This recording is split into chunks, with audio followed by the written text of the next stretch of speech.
When someone disrespects you, your first instinct might be to fight fire with fire, to lash out, to match their tone, their words, their attitude. It feels like the right thing to do in the moment, because when you're being disrespected, it's personal. It's an attack on your dignity, your worth, your presence. And when that happens, most people feel the need to defend themselves by responding in kind. But here's what you need to understand. Matching disrespect with disrespect doesn't make you stronger. It makes you reactive. And when you're reactive, you're not in control. Disrespect is often a test. Whether the person means to test you or not, their behavior reveals more about them than it does about you. But your reaction, that reveals everything about you. Your emotional discipline, your level of self-awareness, your sense of self-respect. When you allow someone's poor behavior to pull you out of character, you're giving them power over you. You're letting them dictate how you behave, how you feel, how you respond. And if they can do that with just a few words or a look, then they've already won without lifting a finger. Staying calm doesn't mean you're weak. It doesn't mean you're accepting the behavior. It means you're choosing not to be dragged into someone else's chaos. You're not validating their bad behavior with your attention or your energy. You're saying, you don't need to stoop to your level to make a point. And that message is far more powerful than any insult you could throw back. In high-pressure environments, whether it's in leadership, negotiation, or even personal relationships, the most respected people are the ones who can maintain their composure under fire. The ability to stay calm when others are trying to provoke you is a sign of emotional strength. People notice that has some emotional strength. And more importantly, the person trying to push your buttons notices it too. When they see that their disrespect isn't getting a rise out of you, it disarms them. Because now, they're no longer in control of the interaction. You are. Staying calm gives you time to assess the situation clearly. It gives you space to think strategically rather than emotionally. You can decide, is this worth responding to? Is this someone who matters? What outcome do I want here? And how do I get there without compromising my values? That pause, those few seconds where you breathe, recalibrate, and choose your response, that's where your power lives. Responding calmly also makes you unpredictable to the person trying to rattle you. They expect a reaction. When they don't get it, it throws them off balance. No, balance. Maybe they were trying to get under your skin to gain the upper hand. Maybe they were looking for an excuse to escalate. But you didn't give them what they were looking for. You stayed grounded, and that gives you the psychological upper hand without ever raising your voice. There's also something deeper at play. When you stay calm in the face of disrespect, you're sending a message, not just to them, but to yourself. You're reinforcing your own identity as someone who doesn't need to be loud to be heard, doesn't need to fight to stand tall. You're affirming your own worth without letting someone else's behavior shake it. That kind of self-control builds confidence, and confidence is silent. It's not in your words, it's in your presence. Of course, this doesn't mean you let people walk all over you. Calm doesn't mean passive. It means intentional. It means choosing your words and your actions with clarity. You can be calm and still call someone out. You can be calm and still assert your boundary. But when you do it from a place of control rather than reaction, people listen. They take you seriously. Not because you shouted, but because you didn't have to. Setting boundaries is one of the most powerful things you can do when dealing with people who don't respect you. People often misunderstand what boundaries really are. They're not walls to shut people out. They're guidelines that define what you will and won't tolerate, how you expect to be treated, and what happens when those expectations aren't met. Boundaries are not about controlling other people. They're about taking control of yourself and protecting your emotional, mental, and physical space. When someone repeatedly disrespects you, they're often doing so because they think they can. Maybe you've let things slide. Maybe you didn't speak up the first time. Maybe you tried to keep the peace to avoid confrontation or to be liked. But here's the truth. What you tolerate teaches others how to treat you. Every time you let a comment go unaddressed, every time you stay silent after being dismissed, you're sending a message. And the message is, this is okay, even when it isn't. The moment you decide to set a boundary, you take back your power. You start drawing a line between what's acceptable and what's not. That line doesn't need to be aggressive or dramatic. It just needs to be clear. If someone speaks to you in a disrespectful tone, you don't need to yell or explain for 20 minutes. A simple, firm statement like, "Don't speak to me that way," is enough. Direct, unapologetic, respectful, but non-negotiable. People may not like your boundaries, especially if they've benefited from your lack of them in the past. You might get pushback, resistance, guilt-tripping, but that's not your problem to manage. It shows you who's capable of a healthy relationship and who isn't. That information is not a loss, it's insight. Enforcing your boundaries is just as important as setting them. A boundary that you don't stand behind isn't a boundary, it's a suggestion. Yeah?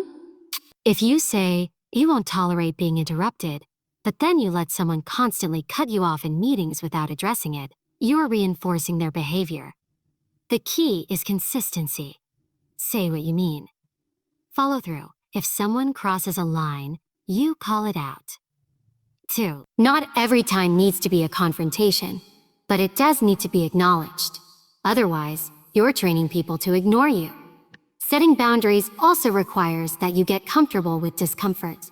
Not everyone will agree with your standards. Some will take it personally. Nonsense. Some will take it personally. Some will accuse you of being difficult, cold, or too sensitive. Let them. The goal is not to please everyone.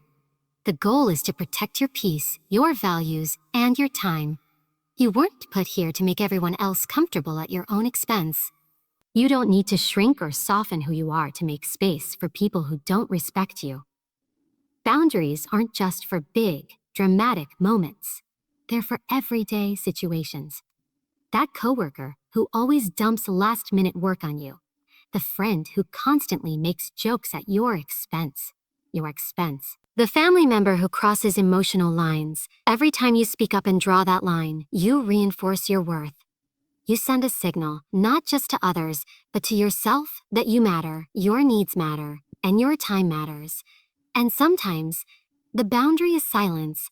Sometimes it's walking away. Not every situation deserves your explanation or emotional labor. You don't need to argue with people committed to misunderstanding you. You don't need to keep proving that your boundary is valid. It is, period. You set it, you stand by it, and you let your actions do the rest. Over-explaining is one of the most common ways people unknowingly give away their power, especially when they're dealing with individuals who don't respect them. It comes from a place of insecurity, fear of judgment, or a deep desire to be understood. But the truth is, when you constantly feel the need to explain or justify your choices, your boundaries, or even your presence, you're operating from a place of seeking approval, rather than standing in self-assurance. You're trying to earn respect by proving yourself, when in reality, respect should never require an explanation. When someone questions your decision and your immediate response is to launch into a long explanation, you're signaling that you're unsure, that you need their validation. That kind of energy doesn't command respect. It invites more questions, more pushback, and more opportunities for your boundaries to be tested. People who don't respect you often feed off that uncertainty. They'll poke holes, challenge your reasoning, and twist your words. Not because they genuinely want to understand you, but because they want control. There is a difference between being clear and over-explaining. Being clear is direct, intentional communication. Over-explaining is about overcompensating. It often comes with unnecessary details, emotional justifications, and a tone that seeks permission rather than communicates a stance. If you say, "I'm not available this weekend," and then feel the need to follow it up with a detailed list of your plans and why you deserve time off, you're diluting your message. You're leaving space for negotiation where there should be none. The fear of seeming rude or selfish is what traps most people in the habit of over-explaining. They think they need to soften every no, justify every boundary, and prove every reason behind their actions. But the truth is, confident people don't explain. They decide. They trust themselves. They trust themselves. They understand that their time, energy, and decisions are theirs to manage.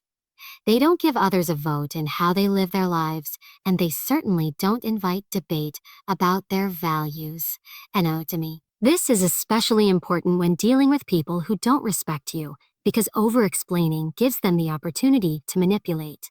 When you give them too much information, they'll use it against you. They'll twist your words, exploit your vulnerabilities, and chip away at your confidence. That's why the most powerful thing you can sometimes say is less. Keep it brief. Keep it firm. Let your decisions stand on their own without apology or excess explanation. Another reason people over-explain is because they feel guilty for setting boundaries. They want to make the other person feel better about being told no, but you're not responsible for how someone feels about your boundary. If someone disrespects you, and you assert yourself, that discomfort they feel, that's not your job to fix. That discomfort is a natural consequence of being held accountable. You don't need to soften the impact for them. You're not being unkind by standing up for yourself. You're being clear. In professional environments, over-explaining can undermine your authority. Rainsy. In personal relationships, it can create imbalances where one person feels entitled to question everything you do. When you stop over-explaining, you reclaim your time, your energy, and your voice.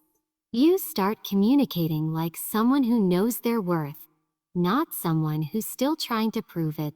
The less you explain, the more you reinforce that your choices are valid without needing approval. It's also important to recognize that over-explaining doesn't guarantee understanding. Some people aren't looking to understand you. They're looking to control you. How? They'll keep pressing not because your reasons aren't good enough, but because they don't want to respect them. No amount of explanation will satisfy someone who's already decided they don't value your position. That's why clarity and brevity are your best tools. Say what needs to be said, and then stop talking. Let your silence do the rest. Distance is one of the most effective and underrated tools when dealing with people who don't respect you. It's not about cutting people off impulsively or giving the silent treatment out of spite. It's about consciously choosing who gets access to you, your time, your energy, and your space. Not everyone deserves proximity.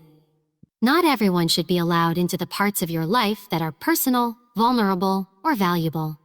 When someone repeatedly disrespects you, they are showing you that they cannot be trusted with your presence, and distance becomes not just an option, it becomes necessary. People often feel guilty about creating space, especially if the person in question is a family member, a longtime friend, or a colleague they see every day. But proximity is a privilege, not an obligation. Just because someone has been in your life for a long time doesn't mean they've earned the right to stay close. History doesn't excuse disrespect. The truth is, some people only behave the way they do because they know you won't walk away.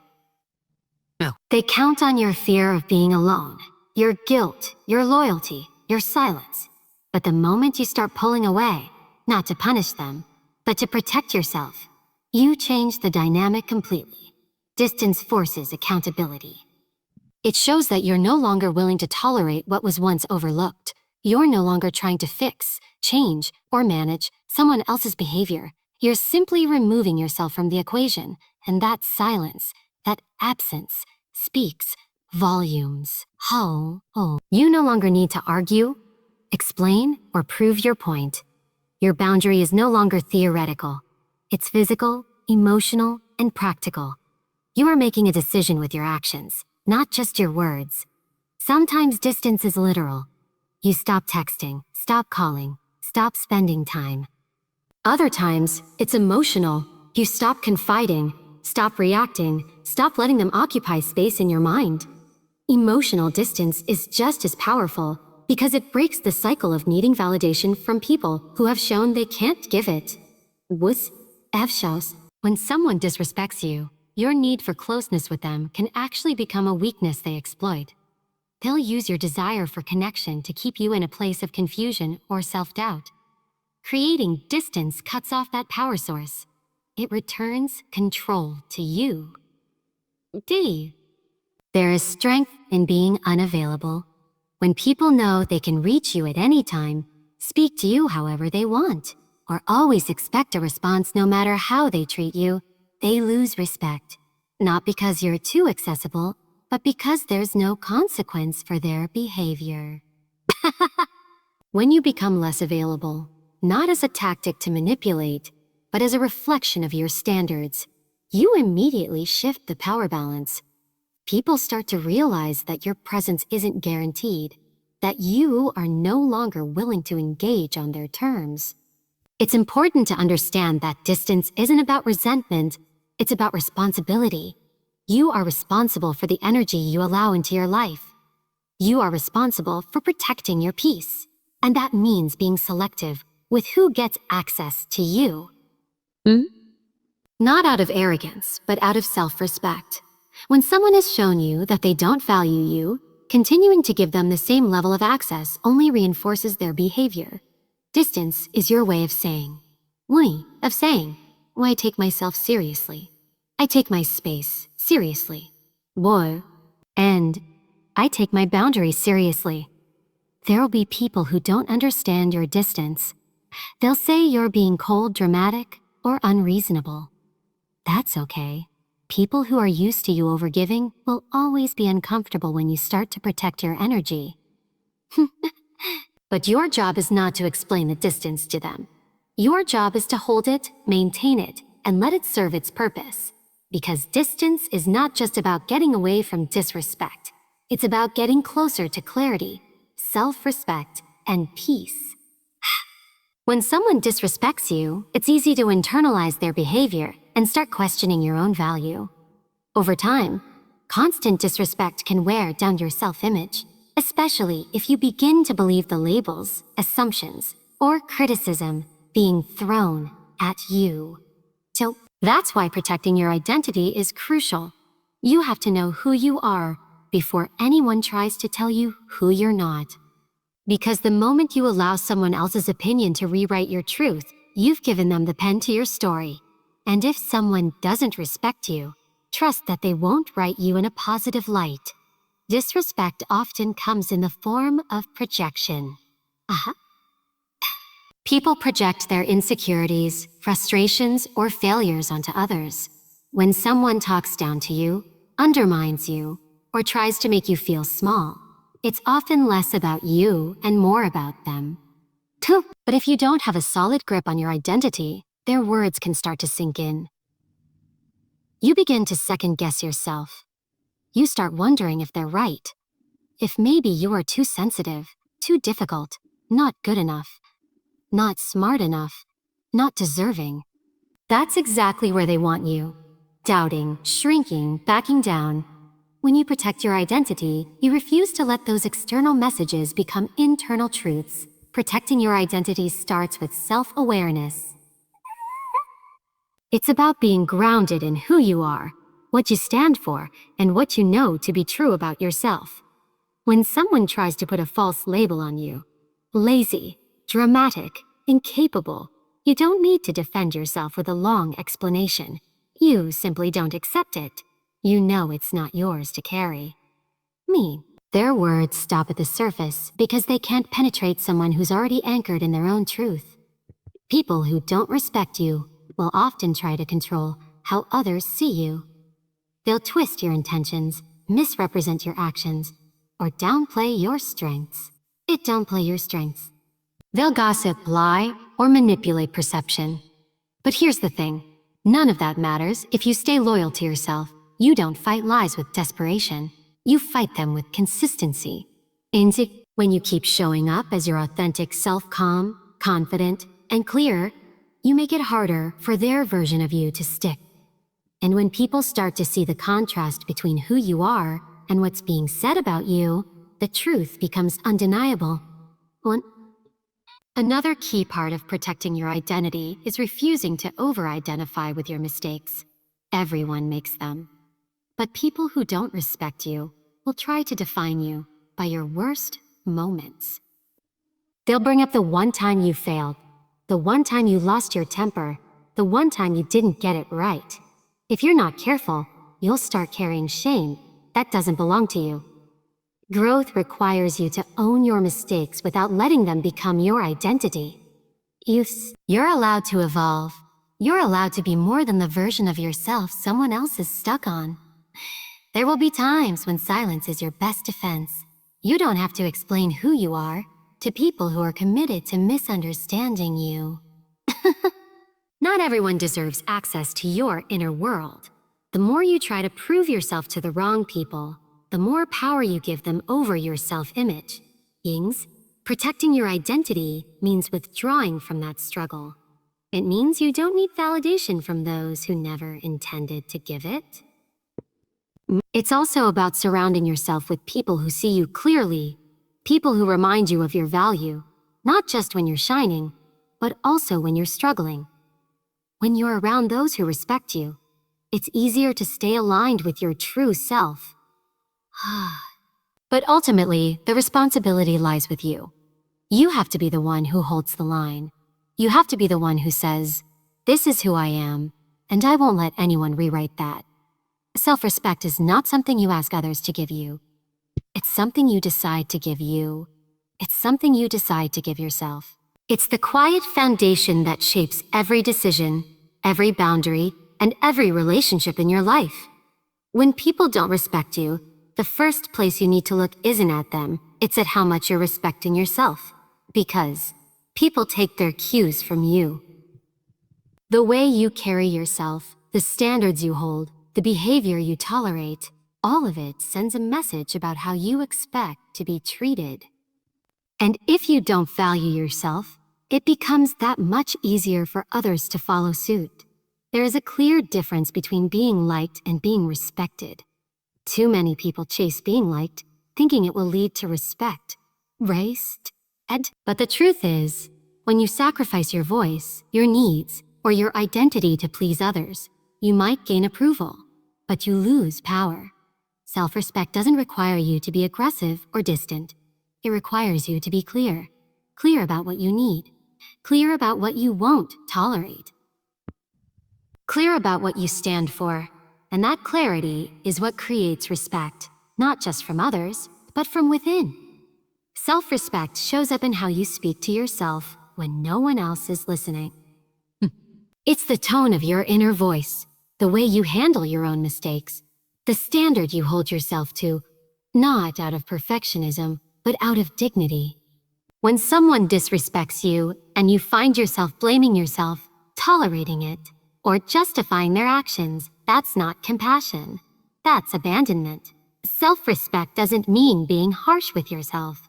It means not abandoning yourself in the name of keeping the peace or avoiding conflict. When you treat your time, your energy, your values, and your space as valuable, others are more likely to treat them that way too. If someone crosses a boundary and your response is silence or excuses, you've taught them that you don't fully believe in your own limits. On the other hand, when you respond with calm firmness, when you uphold your boundary without anger, but with complete certainty, you're sending a very different message. You're saying, I matter, my standards matter, and I won't lower them to make you more comfortable. Self-respect also means not needing to convince someone of your worth. If someone doesn't see your value, your job is not to beg for recognition or try to earn what should be freely given. Your job is to walk in your truth, regardless of who acknowledges it. Some people will only start respecting you when you stop chasing them, when you stop overextending, when you stop compromising yourself just to hold on to their presence. Huh? The moment you decide to respect yourself above all else, everything begins to shift. Your relationships, your decisions, your energy. It's also reflected in how you recover from moments of weakness. Everyone has moments where they slip, where they allow something they shouldn't have, where they shrink, or stay quiet when they should have spoken up. Self-respect doesn't disappear in those moments.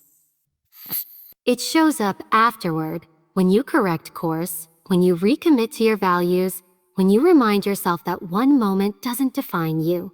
It's not about being perfect. It's about being honest with yourself and choosing not to stay in spaces or situations that dishonor you. There's a kind of strength that comes from knowing you don't need to prove yourself to anyone. You move differently. You speak differently. You stop accepting crumbs and start expecting full respect or nothing at all. That strength is cultivated internally, not through affirmation from others, but through the quiet, consistent act of showing up for yourself, even when no one else is watching. It's in the decisions you make behind closed doors, the standards you hold when no one is holding you accountable. Subsistence, too. The way you carry yourself even when you've been mistreated or misunderstood. That's where real self-respect lives. Handling people who don't respect you isn't about changing them. It's about owning your power and protecting your peace. Ease? It starts with staying calm, refusing to let their negativity dictate your emotions or actions. From there, setting clear boundaries is essential. They serve as your personal lines that others must honor or face consequences. Avoid over-explaining yourself, because respect is not something to be begged for or justified. It's something you inherently deserve. Sometimes creating distance is necessary, whether physical or emotional, to safeguard your well-being and send